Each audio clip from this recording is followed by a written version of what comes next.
That's an angel, that's a demon, and that's actually just a rat. My name is Graeldon, and normally I'm on an impossible journey to review every Steam game in alphabetical order, but today we're going on a side quest to play Sorry, We're Closed. Let's begin. Sorry, We're Closed released onto Steam on the 15th of November 2024 and was developed by Mode Games, but it looks like it was created for a console that is old enough to have a house and children even in today's economy. I think before we get into the game, it's important to point out that the majority of it was created by two people. Despite sharing the same last name, the two devs, C. Bedford and Tom Bedford, are not actually related and met in 2006 when playing Phantasy Star Online. And no, we don't know what the C stands for, as they simply go by CB everywhere I could find them, so that's what we'll use too. CB is responsible for the narrative, art direction, models, textures, and animations, while Tom was the sole programmer. They did work with other artists for some of the music, sound effects, and playtesting, but literally everything else was made by just these two people. So what is Sorry, We're Closed? Despite sharing a name with a phrase that most minimum wage retail employees would love to be able to say to the latest Karen-esque customer trying to make their life hell for gits and jiggles, Sorry, We're Closed is not actually a game about running a store. Instead, it's a love letter to the classic Resident Evil and Silent Hill games, blending top-down survival horror action gameplay with a neon punk aesthetic, an excellent narrative, multiple endings, and arcade-style shooting mechanics. Yeah, there's a lot going on here. Here's the thing, this game is actually a love story, or rather a story about love and the ways it can change a person if you let it.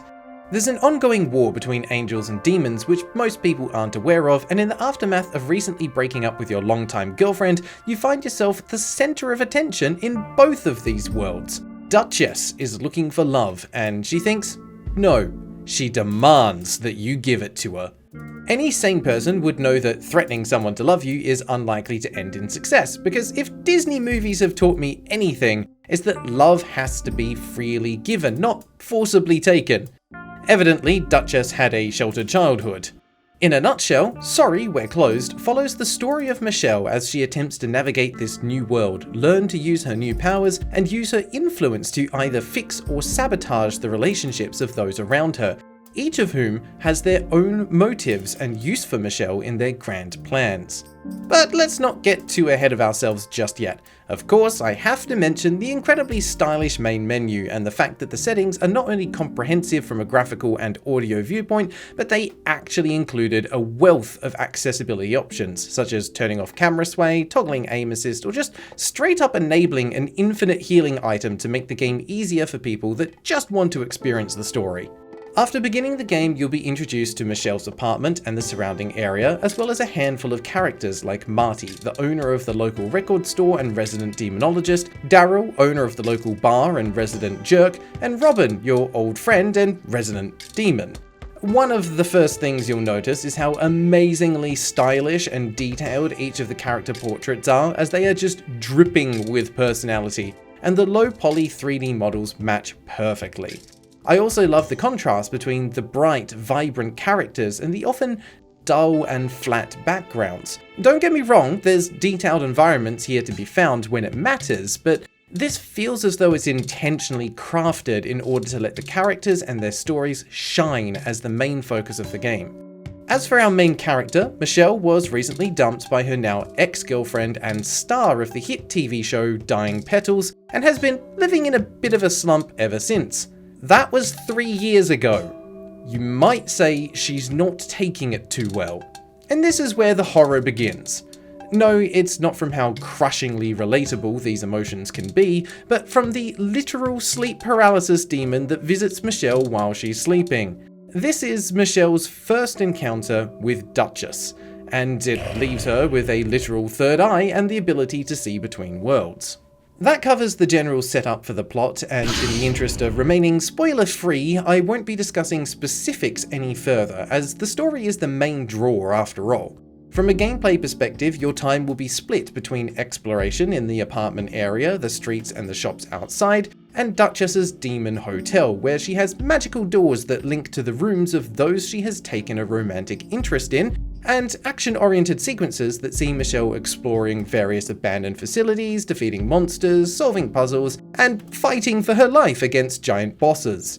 In a similar fashion, gameplay can be switched between the normal third-person perspective for movement and a stationary first-person perspective for examining the environment and aiming. This is particularly helpful as in order to be effective in combat, you'll need to use your third eye to stun enemies and reveal their weak spots and then attack. While you can attack enemies without using your third eye, you'll deal far less damage, but when the third eye is activated, you can't attack anything outside of its range, meaning you'll have to be comfortable letting enemies get up close and personal. I played through the entire game with a controller and didn't have many issues aiming, but you may want to turn on aim assist to make your life a bit easier. I'm just stubborn. The first area you explore is an abandoned train station where you begin to unravel the mystery of Duchess's previous failed attempts at finding love thanks to your third eye's ability to peer not just between worlds, but into the past.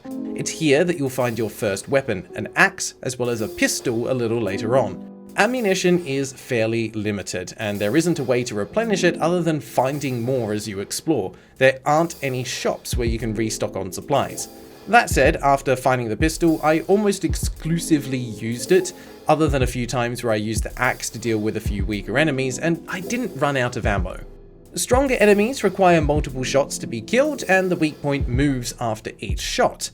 Successfully chaining together these attacks will build your Heartbreaker meter up, which then allows you to fire a powerful blast that can kill otherwise unkillable enemies and is usually the only way to win boss fights, with most requiring multiple Heartbreaker shots.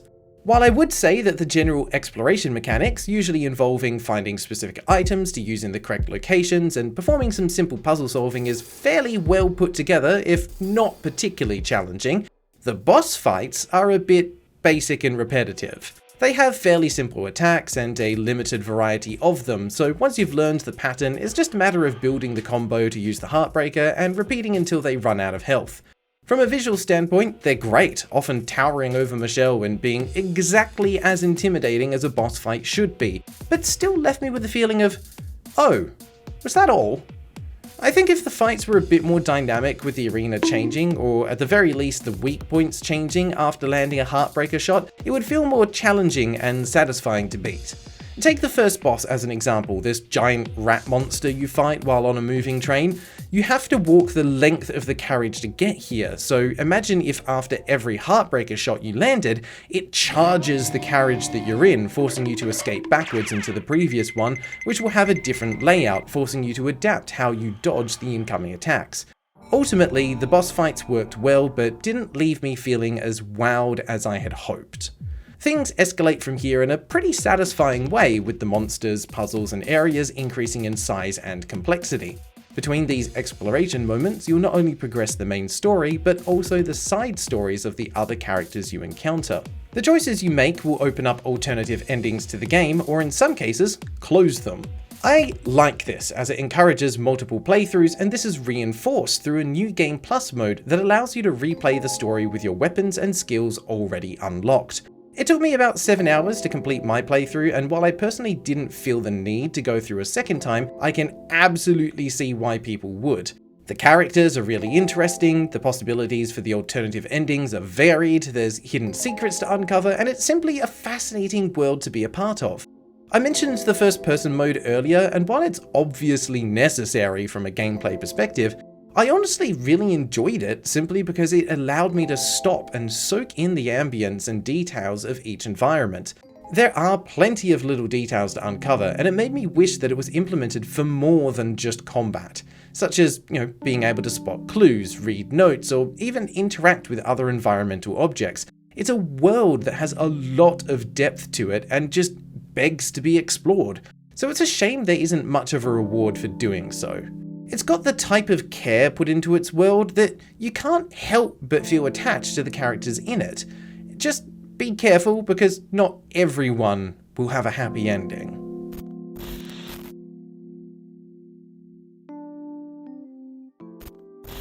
Sorry We're Closed has a free demo available, so if what you've heard so far sounds interesting but you're not sure about the $36.50 dues price tag, I recommend checking that out first. Or check out Slow Game Club, where you can get Sorry We're Closed along with 11 other games as part of the monthly game club.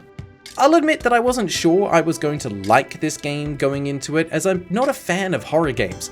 I've never played a Resident Evil or Silent Hill game before, so I didn't have any pseudo-nostalgia from that perspective, but I did grow up with an original PlayStation, so I have a soft spot for games with graphics like this. What Sorry We're Closed has done well is leverage that art style with more modern elements from a gameplay and narrative perspective.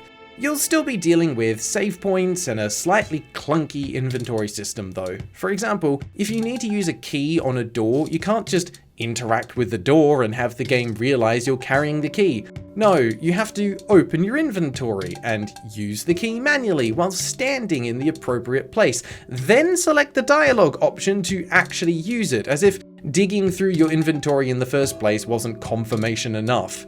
There aren't many other rough edges, but I did encounter a couple of bugs. The first was when I did a bit of backtracking in the train station area and interacted with an object that caused Michelle to go invisible for a while. You can't see me. The second is weirdly specific. In the later acts of the game, a blockage near the stairwell in the apartment lobby is removed, allowing you to explore the area a little further. Other than some flavor text when interacting with the doors, there's nothing to be found here. But for some weird reason, the sound effect of Michelle's footsteps stops playing in this one specific place. It was even weirder because that spot didn't serve a purpose in the story, but maybe it does when following one of the storylines that I didn't pursue. None of these bugs were game-breaking, and while some collectibles are definitely missable due to not being able to re-explore some areas after triggering certain events, it thankfully doesn't seem to be possible to soft-lock yourself at any point.